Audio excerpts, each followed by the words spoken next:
నమస్తే. ప్రస్తుతం మనం ఉస్మానియా యూనివర్సిటీ ఆర్ట్స్ కాలేజ్ దగ్గర ఉన్నాం. అసలు కాంగ్రెస్ ప్రభుత్వం ఏర్పడినప్పటి నుండి ఇటు తెలంగాణలో విద్యా వ్యవస్థ చిన్నాభిన్నం అయిందని అంటూ ఇటు బీఆర్ఎస్వి నాయకులు ప్రశాంత్ గారు ఉన్నారు. మాట్లాడే ప్రయత్నం చేద్దాం దానిపైన. అన్న నమస్తే. నమస్తే అన్న. నమస్తే అన్న, ఏంటి అసలు విద్యా వ్యవస్థ గురించి ఏం మాట్లాడబోతున్నారు? అసలు కాంగ్రెస్ ప్రభుత్వం వచ్చినప్పటి నుండి విద్యా వ్యవస్థ ఎలా ఉంది అసలు? అన్న, ముఖ్యంగా మేము ఒక 2 విషయాలు చెప్తాం మీకు. మీ ఛానల్ ద్వారా ప్రజలకు కూడా తెలవాలి. వాస్తవానికి కాంగ్రెస్ పార్టీ అధికారంలోకి రావడానికి కోసం ఒక 420 హామీలు ఇచ్చిందన్న. అందులో విద్యార్థులను పూర్తిగా మోసం చేసింది. అదే రకంగా ఇవి రైతులను ఏ రకంగా మోసం చేసిందో, నిరుద్యోగులను ఏ రకంగా మోసం చేసిందో, విద్యారంగాన్ని కూడా భ్రష్టు పట్టిస్తుంది కాంగ్రెస్ ప్రభుత్వం.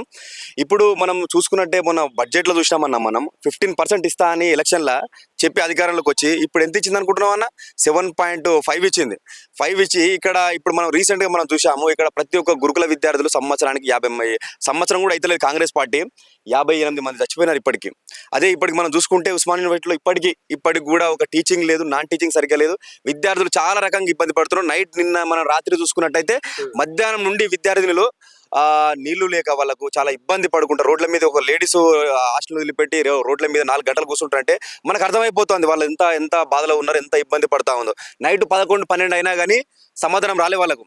లాస్ట్కు మేము విద్యార్థులు కూడా చాలా మంది బయటికి వెళ్ళి ధర్నాలు చేస్తే 12 గంటలకు నీళ్ళ ట్యాంకులు తెప్పించినారు. అట్లా ఉంది కాంగ్రెస్ ప్రభుత్వంలో. అర్థమవుతుంది అన్న. ఇప్పటి కాంగ్రెస్ ప్రభుత్వం వచ్చినప్పటి నుంచి ఏ ఒక్క రంగం హ్యాపీగా లేదు. విద్యారంగం కానీ, నిరుద్యోగులు కానీ, రైతులు కానీ ఎవరు హ్యాపీగా లేరు. ఈ కాంగ్రెస్ ప్రభుత్వం ఎందుకు వచ్చిందిరా నాయన అని, ఎప్పుడు పోతుంది అని, ఎప్పుడు ఈ 3 సంవత్సరాలకి గడుస్తుందని విద్యార్థులు, నిరుద్యోగులు, రైతులు ఒకటే మురముర మొత్తుకుంటారు అన్న. అంటే ఇప్పుడు మెయిన్ గా యూనివర్సిటీకి సంబంధించి ఉస్మానియా యూనివర్సిటీ అనేది ఉద్యమాల గడ్డ. అటువంటి ఉద్యమాల గడ్డకు సంబంధించి రీసెంట్ గా వీసీ ఒక సర్క్యులర్ జారీ చేశారు. అంటే ఉస్మానియా యూనివర్సిటీలో ఎటువంటి నినాదాలు చేయొద్దని చెప్పేసి చెప్పడం జరిగింది. ఏం చూస్తారు అసలు దాన్ని? అన్న, ఇది రేవంత్ రెడ్డికి ఏమనిపిస్తుంది అంటే, అతనికి మన ఆరిపోయే దీపానికి వెలుగెక్కువ అన్నట్టు. అతను పోయి బయట ఎక్కడైనా పెట్టుకుంటే బాగుంటుండే, కానీ వచ్చి ఉస్మానియా యూనివర్సిటీలో పెట్టుకుందాం అనుకుంటుండో.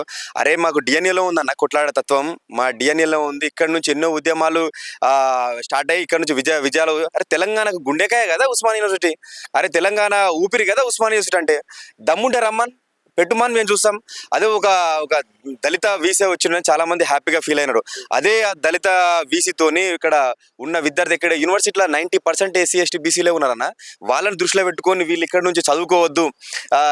మీరు చూస్తూనే ఉన్నారు, విద్యార్థులకు నీళ్లు ఉండవు, సరిగ్గా భోజనం ఉండదు.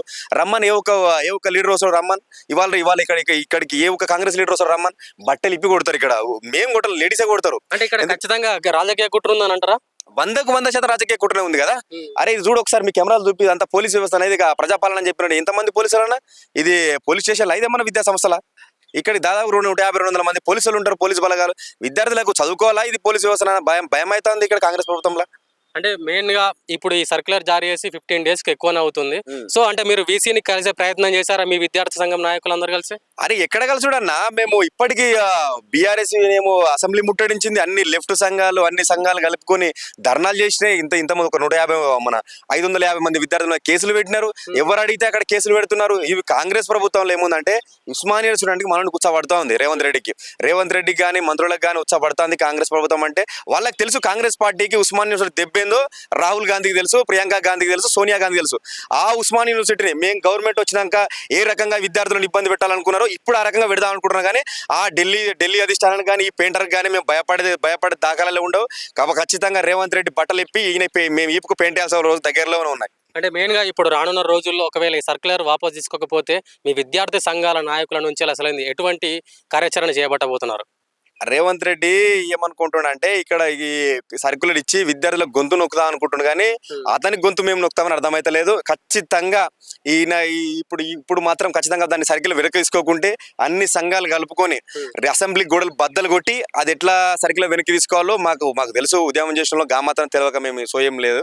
ఖచ్చితంగా మాకు ఉంది. దాని మీద మేము కార్యాచరణ కూడా పూర్తి స్థాయిలో చేస్తా ఉన్నాం. మేము దానికి కూడా మేము ఇంకొక ఒక రోజు చూస్తా ఉన్నాం. వారం రోజుల నుంచి ఫైట్ చేస్తా ఉన్నాం. అయినా కానీ చలిస్తలేదు. దానికి పెద్ద ఎత్తున మరొక ఉద్యమం రాబోతుందని మేము మీ ఛానల్ తరఫున హెచ్చరిస్తా ఉన్నాం కాంగ్రెస్ ప్రభుత్వానికి.